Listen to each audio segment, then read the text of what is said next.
여러분들 그거 한번 생각해 보셨는지 모르겠습니다. 잠실에 왜 5단지만 재건축이 안 됐을까? 목동이 왜 한 개 단지도 재건축이 안 됐겠어요? 재건축 진짜 돈 되는 시대는 끝났다. 강동의 삼익맨션이 초유의 사태가 일어났다 라고 이제 표현을 하면서 조금 10개 동이 있는데 그 중에 1개 동을 빼고 하겠다 이런 얘기가 있어요.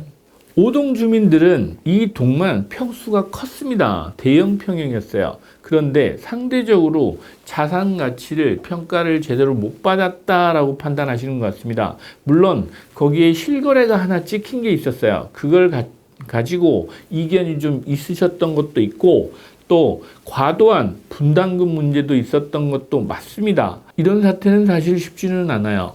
흔히 볼 수 있는 상황은 아닌 것도 맞고 제가 이걸 보면서 저는 그렇게 생각했어요. 아, 진짜 재건축이 이제는 돈이 안 되는 시대가 왔구나 라는 생각을 좀 해봤습니다. 우리나라 재건축 단지들은 70년대, 80년대, 90년대 이렇게 지어지면서 상가도 사실은 같이 있었어요. 실제로 상가하고 또 아파트는 이런 재건축 단지들 하는 과정에서 보면 법적으로 보면은 또 일치하지 않는 부분들이 있었습니다. 그래서 물과 기름과 같은 그 관계라고 할까요? 같은 단지 안에 있어도 이런 법이 적용되는 게 조금씩 달라서 상가를 예를 들면 재건축 할 때 포함을 할 거냐 말 거냐 이거 가지고 또 그것도 비율도 좀 다르고 또 금액을 책정하는 가치를 측정하는 방식이 조금씩 다릅니다.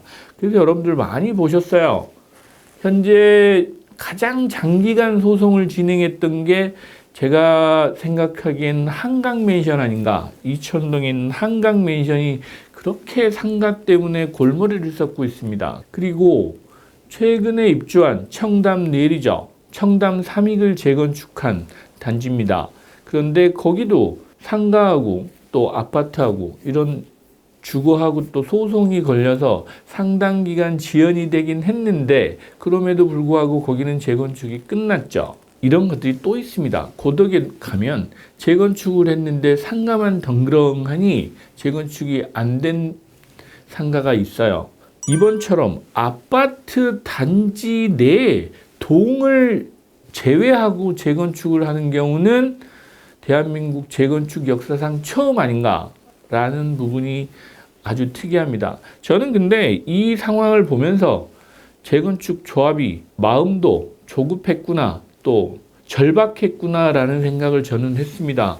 무슨 얘기냐? 사업성을 맞추기 위해서 시간을 소요하는 걸 더 이상 용납하지 않겠다라는 이런 단호함도 엿보였고 이제는 시간이 돈이다라는 생각을 하시는 것 같아요. 정말 재건축 단지들이 이제는 진짜 돈이 안 되는 시대에 도래했습니다. 그러나 가지고는 있으니까 어찌 됐건 신축을 해야 되는 이런 절박함도 있는 거니까 그런 측면에서 더 이상 니네들이 이걸 동의를 안 하면 같이 갈 수 없어 라는 단호함이 엿보입니다. 최근에 이 사례가 한 군데 더 있죠. 올림픽 선순촌 아파트 상가가 또 이런 경우입니다. 대장 아파트 단지인데 거기가 지금 상가하고 아파트하고 분리해서 재건축하겠다라고 하는 이슈가 있어요. 이게 자꾸 시간이 끌고 또 오래 지속되다 보면 결국 사업성, 내 돈이 나가고 있다는 얘기입니다. 그리고 돈이 안 된다는 얘기기도 하고요.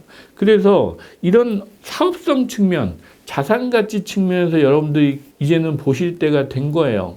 누차 여러분들한테 재건축 단지들에 대해서 사업성 부분을 의구심을 많이 가지실 필요가 있다. 또 투자재로서의 매력이 계속 떨어지고 있다라는 부분을 말씀드리긴 하지만 제가 이렇게 말씀드린다고 해서 여러분들 생각이 오늘 당장 바뀌진 않으실 겁니다. 제가 보긴 그렇습니다.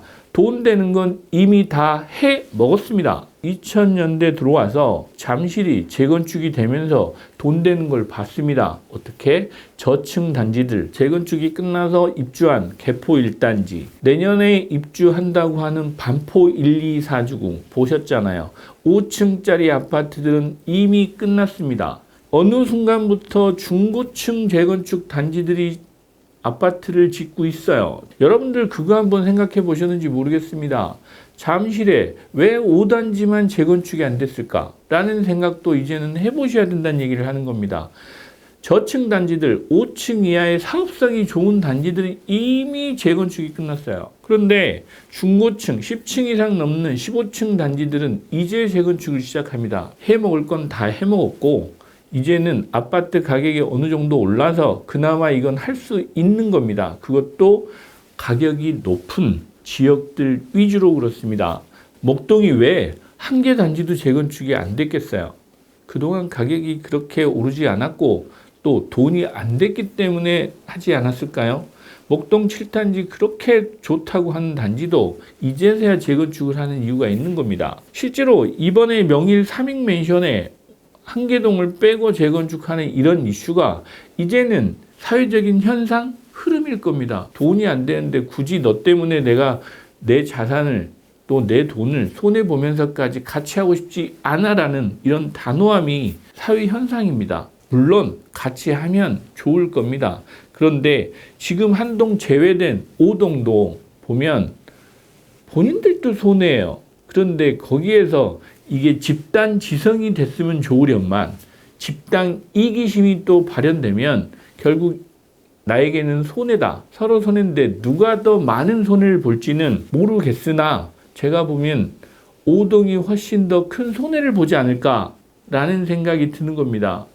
할 때 해야 되는 겁니다. 그래서 뭐든지 할 때 같이 하는 거지 여기서 내가 조금 더 이익을 보겠다고 남한테 손해를 끼치는 거 그것도 이기심이지 않을까라는 생각이 들고 고덕이면 이제는 대한민국 트렌드를 이끄는 지역 중에 하나입니다. 강동구 계속해서 여러분들한테 말씀드리고 있습니다. 한 5년 된 것 같습니다. 유튜브를 제가 처음 시작할 때부터 강동구를 말씀드리고 있는데 지난 5년이 아니고 앞으로의 5년, 한 10년이 강동구는 계속 개발이 되고 발전될 지역이다라는 부분을 계속 말씀을 드리고 있어요. 그런 부분에서 여러분들도 관심을 가지고 보셨으면 좋겠습니다.